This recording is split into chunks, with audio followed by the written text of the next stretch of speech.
Halo everyone, Assalamualaikum warahmatullahi wabarakatuh. Saya Iqna Nur Hidayah dari kelas 11 Moving 3 akan menjelaskan tentang berpikir kritis, dampak sosial informatika, dan contoh penerapan informatika di bidang kesehatan. Apa itu berpikir kritis? Berpikir kritis adalah cara berpikir manusia untuk merespon seseorang dengan menganalisis fakta untuk membentuk penilaian.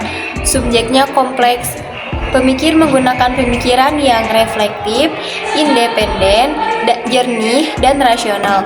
Berpikir kritis mencakup keterampilan menafsirkan dan menilai pengamatan, informasi, dan argumentasi. Dampak sosial informatika dilihat dari sisi positif. 1. Aktivitas keseharian. Kini kita dapat berbelanja secara online. Dengan adanya teknologi internet, memungkinkan kita mengatur perangkat rumah dari jarak jauh. Yang kedua, pendidikan berbasis e-learning. E-learning menjadi solusi saat pandemi COVID-19. Pembelajaran daring melibatkan interaksi siswa guru melalui video conference, materi dalam bentuk video, e-books, dan forum diskusi. Yang ketiga, kesehatan. Telemedicine memungkinkan kita berkonsultasi dengan dokter secara virtual, menerima resep obat, dan obat diantarkan ke rumah. Pembayaran dilakukan secara online. Yang keempat, perdagangan atau e-commerce. Saat ini, banyak brand e-commerce seperti yang menjadi pasar virtual favorit untuk berbelanja bagi banyak orang. Barang bisa berupa fisik atau digital dengan pembayaran melalui e-payment. Yang kelima, pekerjaan. Kemajuan informatika menciptakan lapangan kerja baru dalam pengembangan web, aplikasi, pemrograman, analisis data, dan pekerjaan lainnya yang dapat dilakukan dari rumah. Dampak sosial informatika dilihat dari sisi negatif. 1.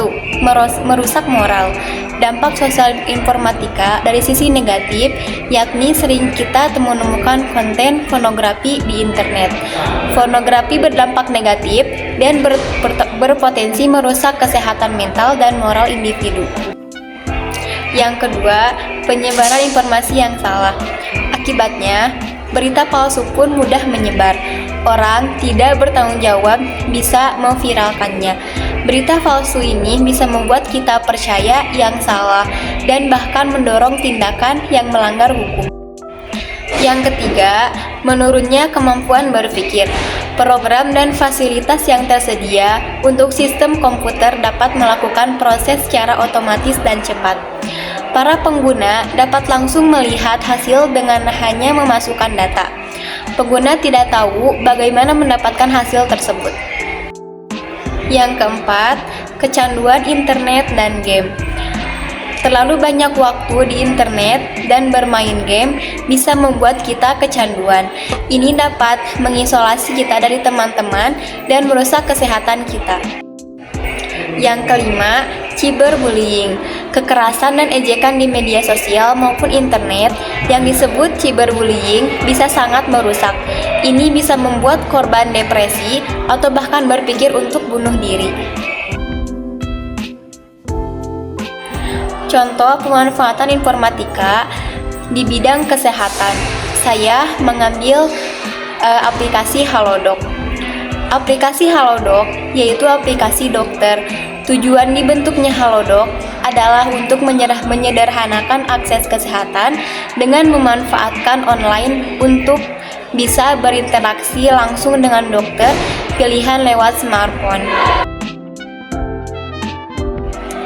Fungsinya, dengan Halodoc, pasien dapat memesan obat ke apotek atau rumah sakit terdekat yang tersedia, melakukan konsultasi online dengan dokter berlisensi, dan menerima resep dari dokter. Layanan apa saja sih yang ada di aplikasi Halodoc?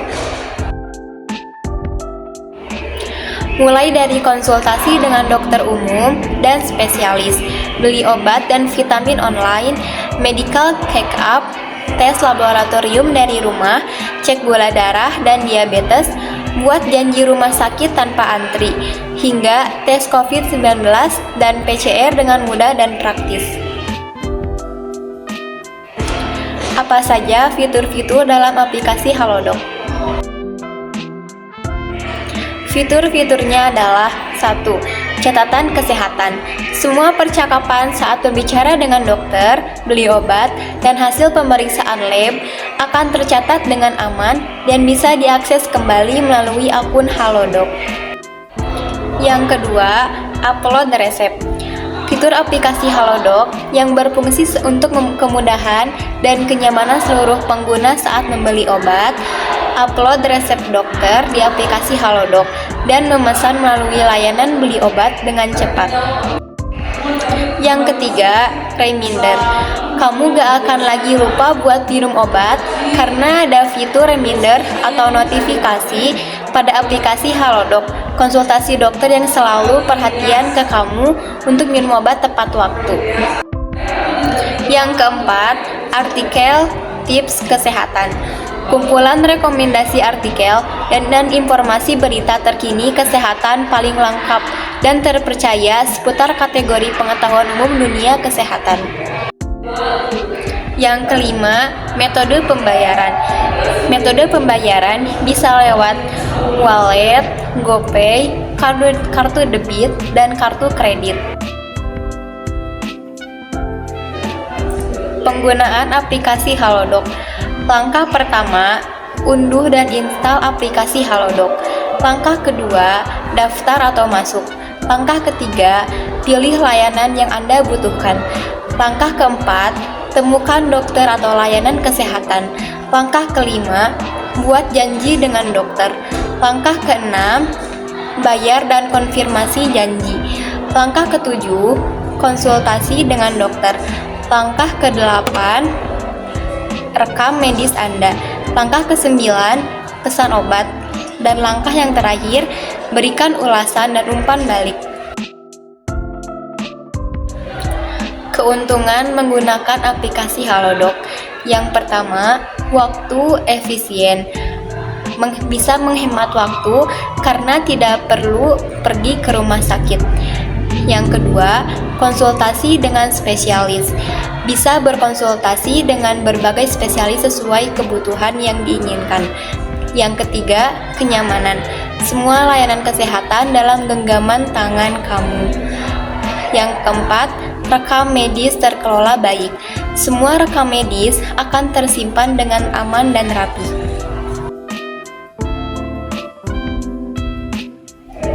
Sekian penjelasan dari saya. Mohon maaf bila ada kesalahan.